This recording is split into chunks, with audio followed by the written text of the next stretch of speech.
সাবরুমের রামঠাকুর সেবা মন্দিরের বাৎসরিক উৎসবে শুক্রবার হয় মহাপ্রসাদ বিতরণ। উৎসবকে ঘিরে ব্যাপক সাড়া পরিলক্ষিত হচ্ছে সাধারণে।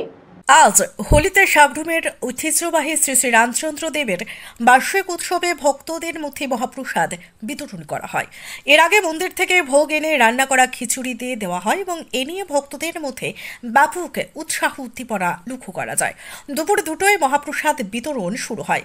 স্কুলের ছাত্রীরা পানীয় জল বিতরণ করতে দেখা গেছে, আর কীর্তনীয় মূল মন্দিরে 5 দিন ধরে অবিরত হরিনাম সংকীর্তন করছেন। পশ্চিমবঙ্গ থেকে কীর্তনীয়রা এসেছেন, মেলাও জমে উঠেছে।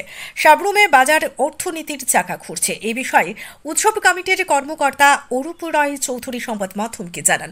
নিজস্ব প্রতিনিধি রিপোর্ট, নবীন ত্রিপুরা। সাবরুমের ঐতিহ্যবাহী বাৎসরিক রাম ঠাকুর শ্রী শ্রী রাম ঠাকুর সেবা মন্দিরের বার্ষিক 73তম উৎসবের আজকে পঞ্চম দিন। আজকে গত 9 মার্চ আমাদের সন্ধ্যায় আমাদের গঙ্গায়নের মাধ্যমে এই উৎসবের শুরু হয়েছিল। আজকে 14 মার্চ আজকে মহাপ্রসাদের আয়োজন করা হয়েছে।